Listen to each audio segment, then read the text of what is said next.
tous, bienvenue sur Fish and Ride, hein. Aujourd'hui, petite vidéo un petit peu spéciale, voilà. C'est pas encore l'ouverture et pourquoi pas parler un peu de matériel, hein, ça fait toujours pas, ça fait pas de mal. Voilà, donc on va aborder un petit peu des généralités, donc c'est pas trop préparé, donc voilà, si ça bug un petit peu au niveau de ma voix, c'est normal, c'est que je vais chercher un peu ce que je vais dire.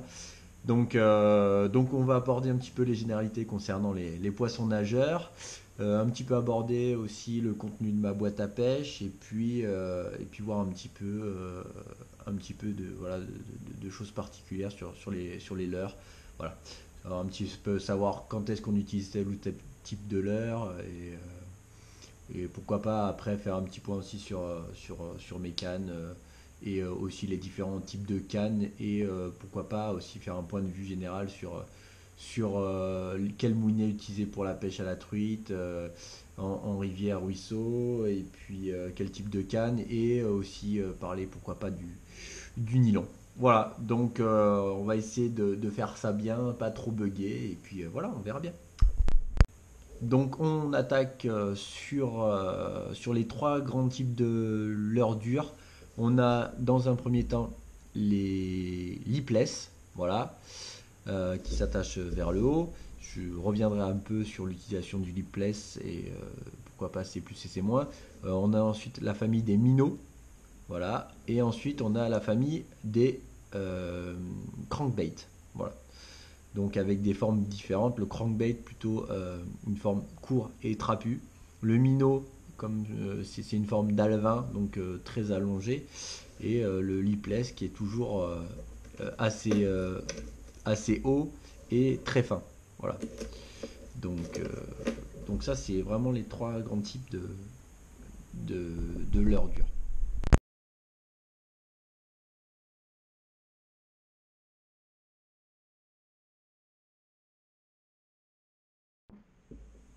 Alors concernant les lipless, j'en ai pas beaucoup parce que effectivement j'aime pas trop ce genre de leurre, j'ai jamais eu trop de réussite avec, si un petit peu à la perche mais sans plus.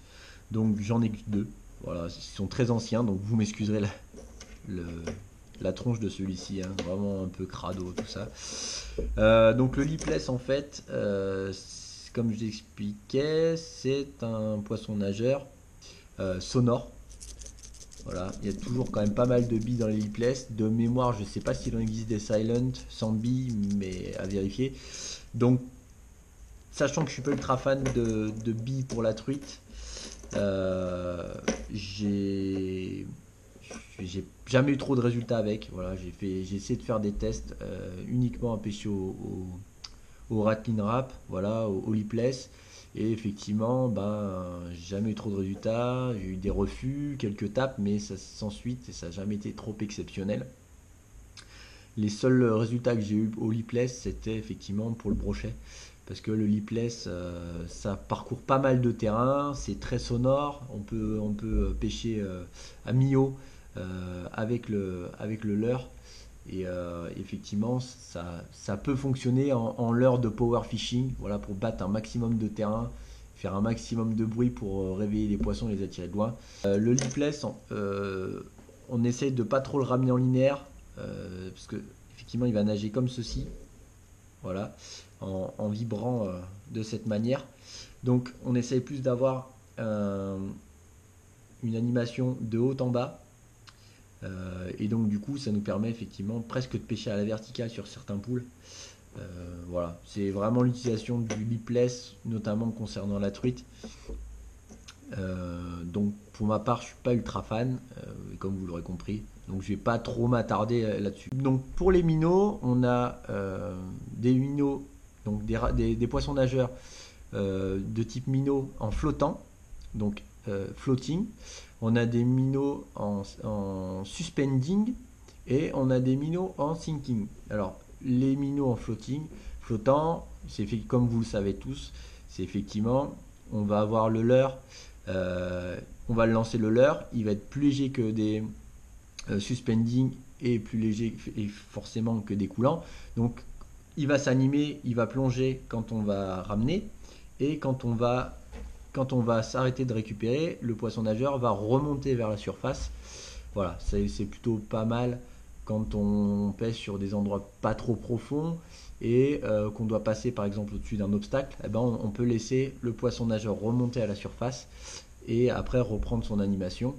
Ou alors même le laisser emporter par le courant pour aller sous des frondaisons, sous des branches et aller essayer d'aller taper des postes sur lesquels on peut pas, accéder directement, donc en le laissant partir. Donc là, au niveau de ma boîte à pêche, j'ai pas énormément de flottants parce que je préfère quand même les suspending pour ma part, voire les sinking pour la truite. Donc on a un salmo. Alors ça c'est une marque que je connaissais plus pour le brochet. C'est un salmo minnow. Voilà, ça c'est un 6 cm, 5 cm, coloris voilà, chevenne. Hein. Ça a été une bonne révélation pour moi cette année. Voilà, j'avais décidé de voilà, d'acheter des salmos pour tester. Et moi, comme vous le savez, voilà, ce que j'aime bien, c'est qu'il n'y a pas une seule bille dedans. Donc c'est quand même des leurres assez légers. Mais ça marche très bien. Ça marche très bien. J'ai pris du poisson avec sur une vidéo que j'ai pas sortie. Parce que les fichiers ont été corrompus. J'ai fait des poissons dans les eaux difficiles, hein, voilà, sur la semaine quand elle était en crue.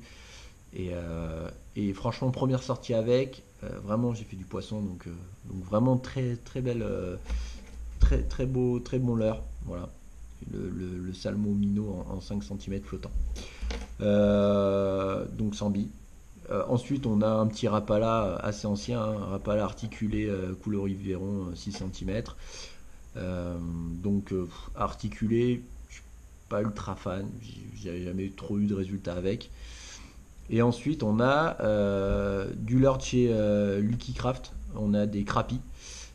Et ça c'est un leurre Strike Pro, pareil articulé, que je me sers quasiment jamais. Vraiment, quand on voit donc, pourquoi pas aborder directement les bavettes. Pour ceux qui ne savent pas, là je parle vraiment de personnes qui ne sauraient pas, si ça peut être redondant pour des personnes qui connaissent, mais grosso modo, plus la bavette est inclinée, voilà, plus la bavette est inclinée et plus elle est longue, plus le leurre va descendre. Voilà, là, si par exemple on a un leurre qui va descendre quand même relativement profond, voilà, parce qu'il a une bavette inclinée et il a une bavette assez longue. A contrario, on a des leurres qui vont rester quasiment en surface parce qu'on a une bavette très petite. De plus, elle est vraiment à la verticale. Du coup, le leurre va vraiment pas descendre et rester en ça c'est un subsurface. C'est-à-dire un poisson nageur qui va nager vraiment juste sous la pellicule de flotte, quoi. Et donc voilà. Donc le crapi c'est pareil. On peut voir bavette très courte, très inclinée, donc très peu de profondeur de nage. Donc là on doit être à 20 ou 30 cm. Et là, voilà, sur le salmon, on a une bavette un peu plus longue et plus inclinée, donc avec un peu plus de profondeur de nage. Voilà. Donc là, donc à présent, on va s'attaquer aux poissons nageurs coulants, sinking. Là, on arrive voilà, sur mes petits chéris, hein, les Rapala Countdown, ça veut dire compte à rebours en anglais. Donc, c'est des poissons nageurs, vous allez les lancer et ils vont couler directement. Une vitesse déterminée, et en fait countdown ça veut dire compte à rebours en anglais, ce qui veut dire que ces poissons nageurs là coulent à une certaine vitesse et grosso modo en comptant le temps qui coule, on va pouvoir déterminer la profondeur à laquelle ils nagent. Voilà. Grosso modo c'est ça qu'on vous le dira pas là par countdown, c'est-à-dire compte à rebours, et du coup en comptant le nombre de secondes on va pouvoir déterminer à quelle profondeur ils nagent. Voilà. Donc là on a des leurres qui sont sans billes. J'ai bien dit sans billes, voilà. C'est ça que j'aime. C'est des poissons nageurs qui prennent beaucoup de poissons sur tout type de rivière, sur des poissons éduqués, pas éduqués, sur des eaux sales, pas sales. Voilà. Franchement, c'est des poissons nageurs qui sont très très bien. Donc là, on a un 7 cm de mémoire, coloris Fire Tiger, perche. Enfin, bref, j'ai pris une fois une truite avec. Je suis pas ultra fan de cette couleur et de cette taille 7 cm. Moi, je suis plus sur du 5 cm comme on a là. Donc en coloris Véron. Et après, effectivement, sur des poissons nageurs que je pêche beaucoup, c'est les 3 cm qui là, bah, c'est carton pour la perche, le chevenne, la truite, tout ça. Enfin, toute cette gamme-là, ça marche très très bien. C'est des poissons nageurs qui sont pas ultra lourds, mais avec un lancer léger, ça passe très bien. Voilà, donc ça c'est très très bien, ça coule, ça peut être récupéré quand même sur des eaux qui ont pas beaucoup de profondeur, comme vous avez pu le voir dans les vidéos. On peut pêcher, enfin notamment pour les 3 cm, on peut pêcher dans les 50 cm d'eau, il n'y a pas de souci. Après, concernant le 5 cm, ben, sachant qu'il plonge un petit peu plus, voilà, on va être plus aux alentours d'un mètre de flotte. Et après, bon, pour le 7 cm, faut bien plus d'eau parce qu'il a tendance à être plus lourd et à descendre plus vite. Donc, suite des leurres en sinking de ma boîte de pêche. Voilà, j'ai pas que du Rapala countdown, hein. Faut pas se pleurer, hein, parce que des fois, la nage du leurre qui est plutôt nerveuse, eh ben, ça peut ne pas séduire les truites sur le moment. Les vibrations qu'ils émettent, bah, c'est pas les bonnes, et du coup, bah, les poissons ne prennent pas. Donc, il faut quand même avoir autre chose dans la boîte de pêche. Donc, en salmo, en 2016, j'avais acheté aussi, pas qu'un flottant, j'avais aussi acheté un leurre coulant. Voilà, donc c'est pareil, celui-là fait 6 cm. Il est coulant, sans billes, pareil, l'avantage du salmo. Voilà, pas de billes. Et ça aussi, ça marche très très bien. Une nage. D'ailleurs, j'en ai commandé sur lepêcheur.com pour ne citer que. Désolé, pas de pub, pas de placement de produits, j'ai pas de compte chez eux, rien du tout. Mais c'est un site que je trouve très bien et très achalandé, voilà, il n'y a pas de souci. Ils sont en déstockage sur ces poissons nageurs là, donc moi j'en ai profité pour en racheter quelques-uns. Ça marche vraiment très bien. Et donc là, c'est la version coulante de celui-là, hein, que j'avais acheté. Donc en plus, il faisait 5 cm pas 6. Voilà, moi je trouve ça très bien. Ensuite, j'ai des Foximino de chez Sakura. Euh, Très sonore. Très très très très sonore. Une grosse bille bruiteuse pour le lancer et des petites billes voilà, qui font énormément de bruit. Pas trop fan, honnêtement, pas trop fan de ce genre de leurre. Si pour la perche, ça fonctionne encore. Ça marche plutôt sur des twitch et des jerks parce qu'en ramener linéaire, c'est pas exceptionnel en termes de nage. Voilà, donc je suis pas ultra fan, mais c'est toujours bien de les avoir dans la boîte de pêche, hein, voilà. Après, j'ai un autre poisson nageur Rapala, c'est le Luel Minnow. Voilà, j'avais voulu tester. Là dedans, il y a quand même une bille, comme on peut l'entendre. J'ai fait quelques poissons avec, pas de truite. J'ai fait des perches et des chevennes. Voilà, c'est pas celui que je préfère en termes de. Je reste sur les countdown pour moi, mes préférés. Donc après, c'est toujours bien d'avoir quand même un peu de billes dans la boîte de pêche. Ensuite, là, on a un poisson nageur Daiwa. J'ai voulu tester, voilà, c'est le Daiwa DR Minnow S, voilà, pour S pour sinking. C'est une nage avec beaucoup de wobbling, hein, voilà, très, très ample. Je suis pas non plus ultra fan. C'est pas, voilà, c'est des leurres que j'ai quand même dans la boîte, mais je les utilise pas trop. Là, on va arriver à la déception de l'année 2016. Sébile. Pourtant, je suis. Sébile, c'est français. Enfin, c'est à la base, c'est un français qui fait ça. Et voilà, je me suis dit chauvinisme, on va acheter du Sébile un peu pour voir un petit peu ce que ça donne. Et alors là, la plaie. Je suis ultra déçu par ce leurre-là. Après, s'il y en a qui l'ont utilisé, le Puncher 42, dites-moi, parce que je trouve que ça nage vraiment pas. Je trouve ça vraiment mauvais pour le compte. Donc je l'ai utilisé une fois, en plus des hameçons carton-pâte, je me suis accroché une fois, le triple a lâché. Il est fourni aussi avec deux hameçons simples, mais de mauvaise qualité. Donc très déçu, très déçu par ce leurre, voilà. Donc au niveau des sinking, moi je reste sur du countdown, sur du salmo, parce que ça marche très bien et c'est très peu sonore. Le Foximino dans une moindre mesure. Après, voilà, après il y a des leurres que je n'utilise que très peu dans ma boîte de pêche. Voilà.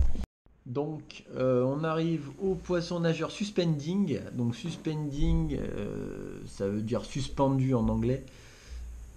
C'est des poissons nageurs. J'en ai oublié un d'ailleurs. Voilà, Foximino SP. Ça veut dire donc suspendu en anglais, c'est des poissons nageurs qu'on va lancer, qui vont peu ou pas descendre sur place. C'est-à-dire, les poissons nageurs, quand vous allez commencer la récupération, ils vont un peu plonger et ils vont rester normalement suspendus dans l'eau. Voilà, donc au même niveau, ils vont ni descendre ni monter. Mais bon, en règle générale, ils descendent toujours un petit peu plus, toujours un peu moins, voilà, un peu plus ou moins dans la couche d'eau. Parce que voilà, c'est le poids des mérillons ou parce qu'il n'est pas super bien équilibré, etc. Donc c'est des poissons nageurs suspending. J'aime bien aussi pour la truite parce que ça permet, quand on a des grandes étendues avec pas trop de courant, ça permet de faire des pauses. Voilà, on ramène le leurre, tac, on fait une pause et on repart avec par exemple un petit twitch pour désaxer le leurre. Ça marche plutôt très bien, voilà, pour la perche, pour la truite. Le cheven n'est pas ultra fan d'arrêt, donc ouais, moyen. Mais ça, c'est vraiment des leurres qu'il faut avoir dans sa boîte. Donc je m'excuse, il y en a qui sont quand même assez vieux, que j'utilise très peu, voire plus du tout. Notamment celui-là, un vieux, comment il s'appelait, Husky Jerk, je crois, un Rapala. C'est un truc qui date de Mathusalem, qui a pris un peu de poisson, de la perche, un peu de broc, vite fait. Mais bon, je n'utilise plus trop. Donc c'est pour ça qu'il est un peu en sale état. Donc là, pour le compte, on a un Foximino Sakura, la même chose que ce qu'on avait avant, sauf que ceux d'avant, ils étaient en S. Et celui-là, c'est un Foximino SP. Donc suspending, pareil, B. Donc j'en utilise, mais c'est pas ce que j'utilise en priorité. Là, on a un vieux Abu Garcia. C'est pareil, c'est des leurres que j'avais acheté quand j'étais plus jeune, voilà, chez Decathlon à pas cher, et ça n'a jamais vraiment fait énormément de poissons, par un peu de perche, mais bon, c'est une nage très déhanchée et j'aime pas trop. Là, par contre, on arrive d'un peu une référence du secteur. On a le Ilex Tiny Fry. Alors, le Tiny Fry, c'est un suspending qui marche très très bien. Là, c'est la version 5 cm. Ouais, il doit faire 5 celui-là. Mais aussi, on a une version 3 cm. Alors ça, le 3 cm, c'est vraiment une tuerie. Mais vraiment une tuerie. Notamment pour les chevennes. Je l'ai plus. Parce que voilà, les Ilex, c'est quand même pas donné. Et puis, c'était vraiment un bonbon pour les chevennes. C'était un carton et j'ai fini par me le faire éclater. Parce que vraiment, les chevennes, ils adoraient ça. Et voilà. Après, il y a le chubby aussi de chez Ilex qui est pas trop mal. Mais moi, je préfère le Tiny Fry.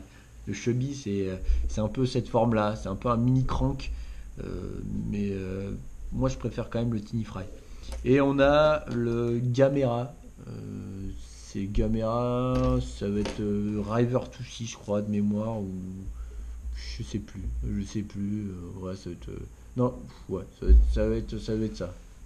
Ça va être ça. Non, c'est un Gunky. Voilà. Donc c'est distribué par CERT aussi, je crois. Ça, je suis pas trop fan parce que ça descend pas beaucoup. C'est un suspending, mais il a pareil un énorme wobbling. Et je trouve que pour la truite, il faut vraiment des nages serrées. Et puis en plus, il y a des billes quand même qui sonnent assez aigus. Pour la truite, je trouve qu'il faut des leurres plutôt ayant une nage plutôt serrée, parce que quand vous regardez un verron nager, il va pas nager comme ça, hein. Il va pas faire il va vraiment faire une nage plutôt serrée, le verron, quand il va nager. Et donc vraiment, ça, j'ai eu des refus dessus et bah, du coup, je l'ai jamais vraiment réutilisé. Donc je sais pas, après au pire, si jamais il y en a qui ont des résultats avec, pourquoi pas le spécifier, mais plus pour ma part des nages serrées, des leurres sans billes et plutôt suspending ou coulant. Enfin, après, tout dépend où vous allez pêcher. Voilà. C'est un peu au choix. Et alors là, du coup, on a le leurre qui a fait quand même beaucoup de truites cette année. C'est pareil, c'est un Foximino de chez Sakura. Voilà. Mais celui-là, voilà, il y a une toute petite bille dedans, mais très peu sonore, qui va servir uniquement pour le lancer. Donc ça, c'était le Foximino 40. Et celui-là, il s'est fait défoncer par les truites cette année. Et j'ai fini par le péter sur un caillou. Voilà, la bavette est cassée et machin. Mais ça a vraiment été franchement une très bonne découverte cette année, celui-ci. Donc pareil, le Sakura Foximino HW 40 S. Ça a été vraiment une balle. J'ai vraiment fait beaucoup de poissons avec. Donc là, on va terminer par les deep diving, hein, voilà, donc les grands plongeurs. Euh, Catégorie que j'utilise pas trop, mais qu'il faut quand même avoir dans sa boîte de pêche parce que celui qui a un gourd, voilà, et un pool un peu plus profond ou des poissons nageurs coulants avec le courant n'arrive pas à descendre à la bonne profondeur et le poisson est calé un petit peu au fond. Il faut quand même avoir dans sa boîte de pêche des deep diving, des grands plongeurs, donc avec des grandes bavettes. J'en ai pas énormément. Parce que j'en utilise peu, parce que moi je pêche pas trop, il y a beaucoup de fond. Donc on a trois crankbait et un minnow. Donc ça c'est un Ouzami, je sais pas quoi là. Ça c'est un truc que j'avais acheté chez Europêche. Il a dû partir une fois à la flotte, c'est tout. Je l'ai jamais remis parce que j'en ai pas eu d'utilité jusqu'à présent. Je pense que ça doit bien fonctionner parce qu'au niveau de la taille, ça doit bien fonctionner sur de la perche et voir du cendre, par exemple en canal. Voilà, je le garde quand même dans la boîte de pêche parce que ça peut servir pour la truite sur des gros poules, ça peut servir. Et ensuite, on a trois cranks. Donc, on a un gunky. Genre le nom, j'arrive pas à savoir le nom exact, je me rappelle plus. Celui-là, j'ai eu des résultats sur la truite. Voilà, sur des endroits un peu calmes et tout, parce qu'il aime pas trop le courant. Ça marche, malgré que ça soit très sonore aussi, il y a une grosse bille dedans. J'ai mis de mémoire les poissons que j'ai tapés, ça devait être des poissons de relâché, donc sans vraiment d'intérêt, quoi, voilà, sans honneur. Ça reste quand même de la truite, mais bon, voilà. À confirmer sur des poissons sauvages, mais quand même ça prend du poisson. Alors ça, c'est un Sakura aussi de mémoire. Non, c'est un River to Sea. River to Sea, celui-là, il plonge très profond par contre, vu la taille de la bavette. Je l'ai très peu, je m'en suis pas beaucoup servi. Euh, Il y a des billes aussi. Bon là, malheureusement, comme beaucoup de leurres, malheureusement. Euh, et par contre, il aime pas du tout le courant. Donc, ma foi, ça peut servir parfois. Vaut mieux en avoir un dans sa boîte de pêche. Voilà, quand il n'y a pas trop de courant et qu'il y a un gros gourd, on peut toujours se servir de ça. Et ensuite, celui-là, c'est pareil, c'est un Usami là. Ben, celui-là, aussi bonne révélation sur des poissons sauvages. Il y a une grosse bille qui sert, je pense, pas mal sur les lancers, mais qui est pas trop, fait pas énormément de boucan. Sur des poissons sauvages, celui-ci, voilà, il m'a fait sortir des poissons de 30 de gourd sans aucun problème. Donc plutôt pas mal. Voilà, c'est vraiment sympa comme couleur. Après, je reste malgré tout au niveau des coloris, dans des coloris comme vous pouvez le voir plutôt naturels. J'ai très peu de couleurs flashy, du orange, du jaune fluo, etc. Pour la truite, je sais pas s'il y a un réel intérêt. Après, j'aime bien les couleurs plutôt mates comme celui-ci, parce que quand il y a du soleil, ça évite d'avoir des gros reflets et que ça fasse miroir aux alouettes, hein, voilà. Donc voilà. Plutôt, moi j'aime bien plutôt les couleurs mates. J'aime bien les leurres sans billes. J'aime plutôt les sinking et les suspending sur des tailles variant de 3 à 7 cm maximum pour la truite. Voilà à peu près ce qu'on peut dire concernant les poissons nageurs. Là, on va passer rapidement sur les poissons nageurs Décathlon que je possède et auxquels je vais essayer de leur donner une autre chance. Donc concernant les leurres Décathlon, j'en ai pas énormément parce que j'y pêche peu. On a je crois que c'est le Barn 44. Enfin, bref, anciennement il s'appelait Shorty.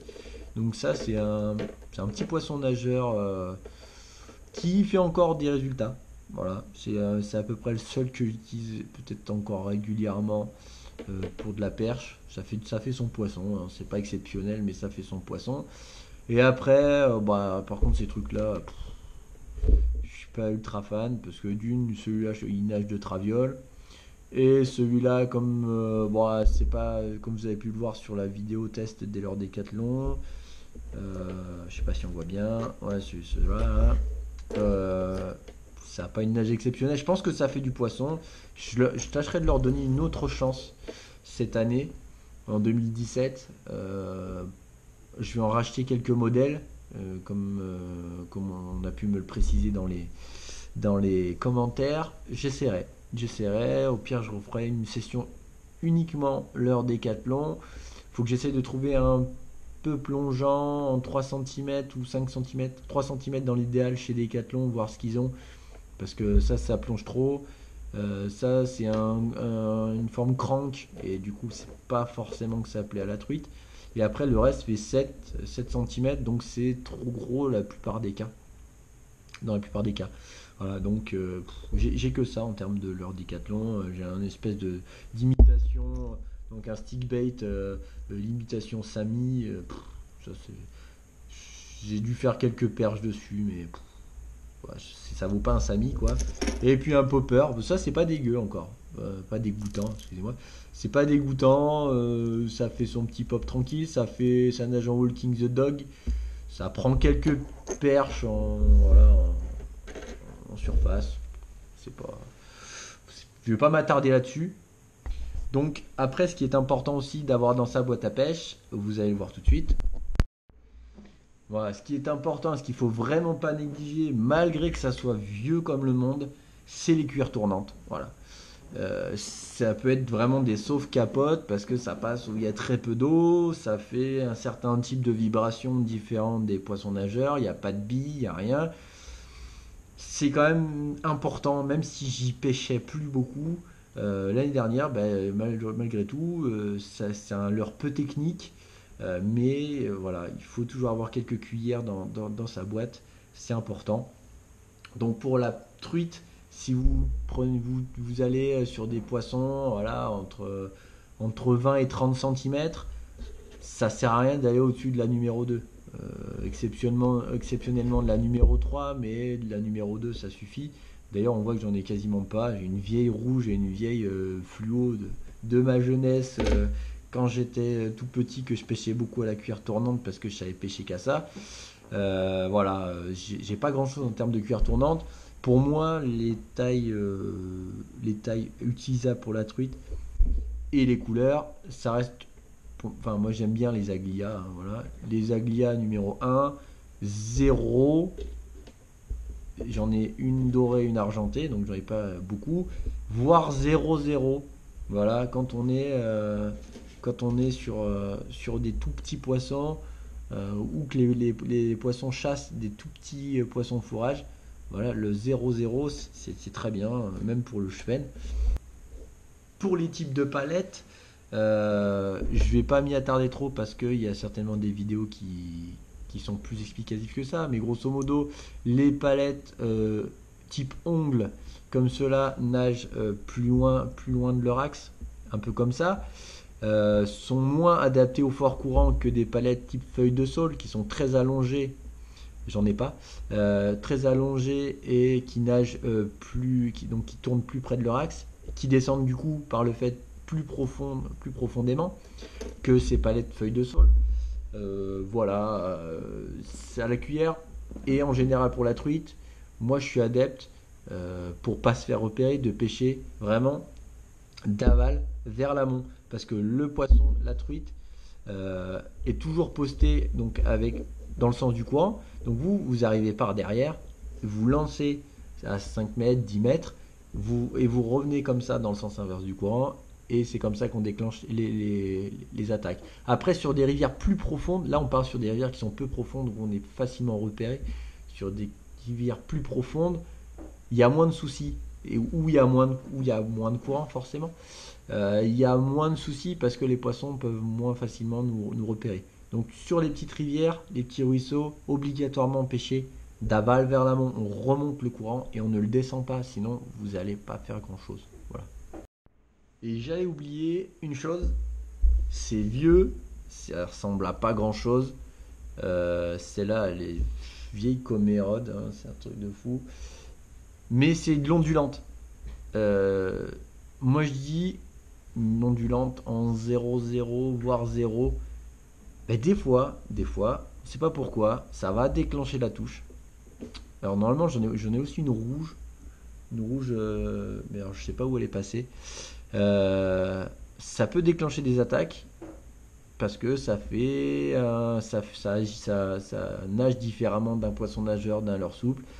J'en ai qu'une seule du coup parce que l'autre je sais pas où elle est passée, mais faut en avoir une dans sa boîte de pêche. Voilà, ça permet de lancer assez loin, ça nage pas trop profond, mais ça marche. Voilà, donc les ondulantes, il y a peu de monde qui y croit encore, mais ça marche. Ça marche et je trouve ça important, ça coûte pas bien cher, mais pourquoi pas en avoir une dans sa boîte de pêche et les jours où rien ne marche, pourquoi pas essayer. Voilà, ça peut déclencher des touches et des fois vous serez surpris du résultat. Maintenant on va parler, je sais pas combien de minutes j'en suis sur la vidéo, mais on va parler de cannes. On va parler de cannes. Voilà, sachant que moi ce que je pêchais jusqu'à présent, mais bon je vais être amené à déménager au courant de l'été. C'était des petites rivières, hein, voilà, type comme voilà l'Ondaine, la Semaine, etc. Euh, Ça servait à rien d'avoir des très grandes cannes. Voilà, même parfois avec le couvert végétal, ben c'était même embêtant d'avoir une grande canne à la place d'une petite. Donc j'ai, pour m'amuser, j'avais acheté cette canne. Voilà, c'est Nec Plus, donc c'était une marque vendue par Mondial Pêche à la base. Mondial Pêche qui n'existe plus. Voilà, donc vous allez avoir du mal à en trouver. C'était la Quaspin UL en 90 cm.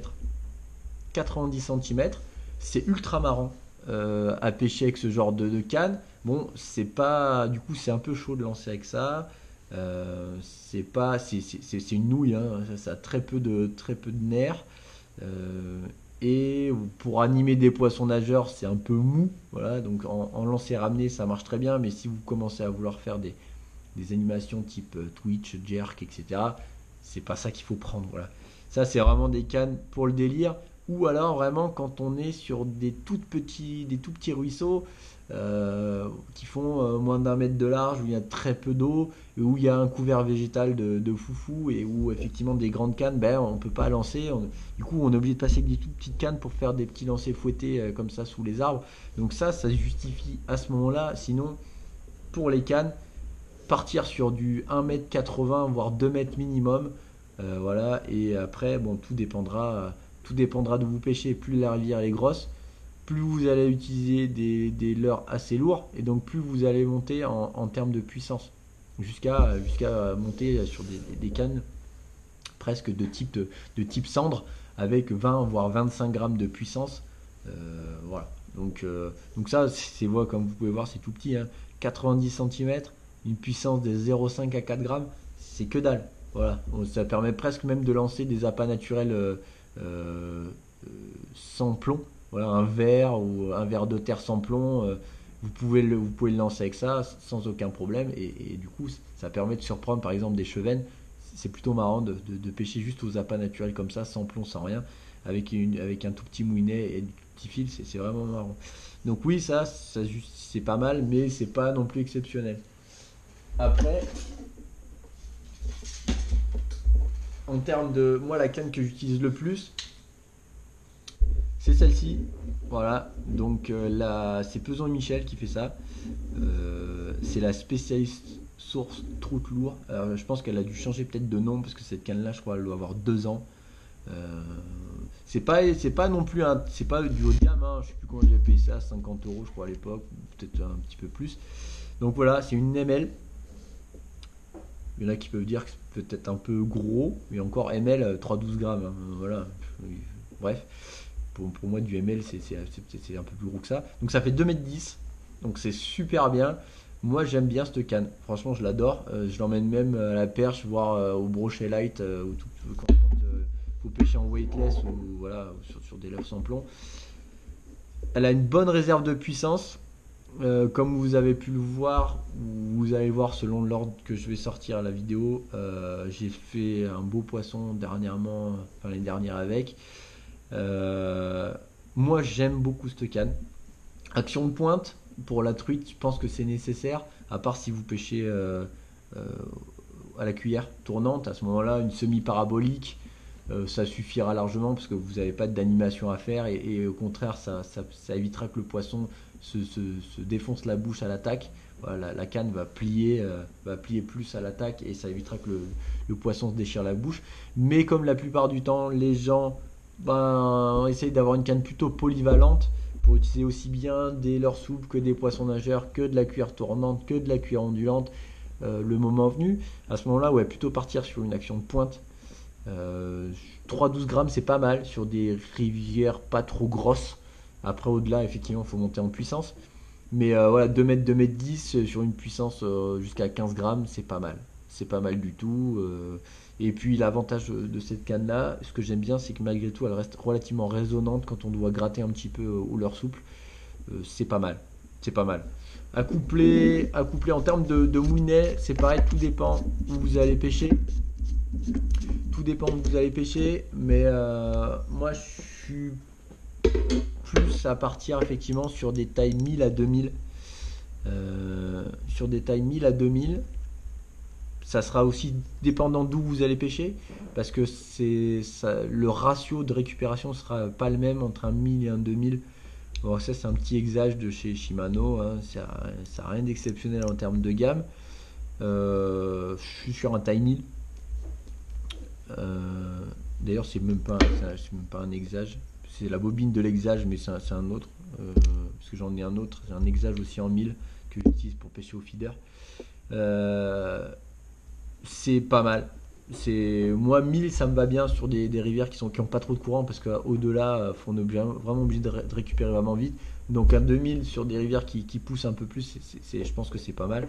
Et après en termes de nylon, alors il y en a qui sont pro tresse. Moi je suis pro tresse pour certains types de pêche, notamment voilà, le cendre, brochet, sciure, etc. Parce que sinon on est obligé d'avoir des fils beaucoup trop gros qui prennent trop de place dans le moulinet et en termes de performance de lancer c'est pourri. Mais pour la pêche de la truite, je vois honnêtement, bon excepté vraiment grosses rivières genre l'Isère, des choses comme ça où vous avez des truites qui font 50, 60, 80 cm, je sais pas jusqu'à combien elles peuvent aller, mais c'est quand même des monstres. Rester sur du nylon, ça évite d'avoir un nœud de raccordement, de faire un bas de ligne en fluoro, etc. Moi, je crois que c'était Teclon la marque. C'est un nylon avec un revêtement fluorocarbone. Donc, c'est peut-être pas aussi transparent qu'un fluoro, mais c'est moins rigide. Parce que le fluoro, c'est quand même assez rigide. Et si vous le spoulez directement, vous le mettez directement sur la bobine, bah, vous allez avoir des problèmes. Parce que tout dépend aussi des fluoros. Mais ça a tendance à vriller parce que c'est quand même relativement rigide. Et quand c'est stocké sur la bobine, bah, ça finit par avoir des problèmes. Et voilà, moi j'avais testé ça, un nylon avec revêtement fluoro, et ma foi, c'est plutôt pas mal. Après, au niveau du diamètre, pas descendre en dessous de 16 centièmes si possible, à part si vraiment c'est que des tout petits poissons et que vous pêchez avec des tout petits leurres, voire des appâts naturels sans plomb en 14 centièmes, ou sinon rester du 16, voire 18, voire 20 centièmes, voire plus si jamais c'est des gros poissons. Et à ce moment-là, pourquoi pas passer sur de la tresse, parce qu'on va utiliser des leurres de 10 cm, voire plus. Donc voilà, moi je suis plus amené à de la simplicité et à partir sur du nylon avec revêtement fluoro. D'ailleurs celui-là je vais le changer parce qu'il a fait tout l'année dernière et il est un peu abîmé. Mais voilà, moulinet, taille 1000, 2000, 2500 grand maxi en cas de grosse rivière. Récupération dépendante du débit de la rivière. Et puis nylon ou tresse. Voilà, pareil, dépendant d'où vous allez pêcher. Alors concernant stratégie d'attaque pour la saison 2017, pour l'ouverture de la truite, ça sachant le temps un peu de merde qu'on a actuellement, quand même, dans la Loire, hein, avec quand même des températures relativement basses, voilà. Il y a de fortes chances que les eaux soient froides.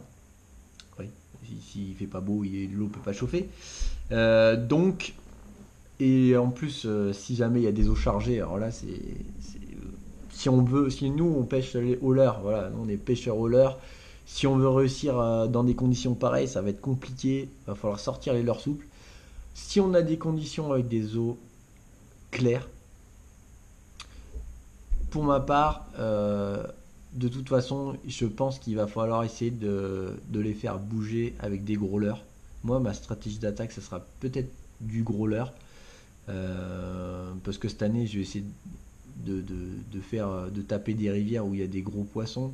Donc je vais peut-être plus m'orienter sur des leurres comme ça. Mais en termes de poste, il va falloir en début de saison ne pas pêcher les courants. Les courants, c'est bien en pêche d'été. Voilà, le poisson, l'eau est chaude.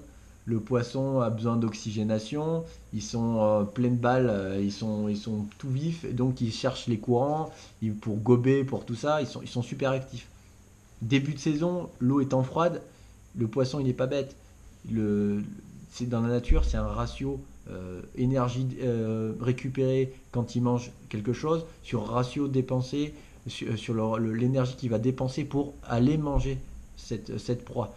Donc il va falloir essayer de taper tout ce qui est amorti de courant, creux de berge, etc. Les poissons ne seront pas dans le jus, donc vraiment taper des endroits calmes. Les poissons ne vont pas être dans le jus comme en plein été. Donc vraiment pêcher différemment dans plein été.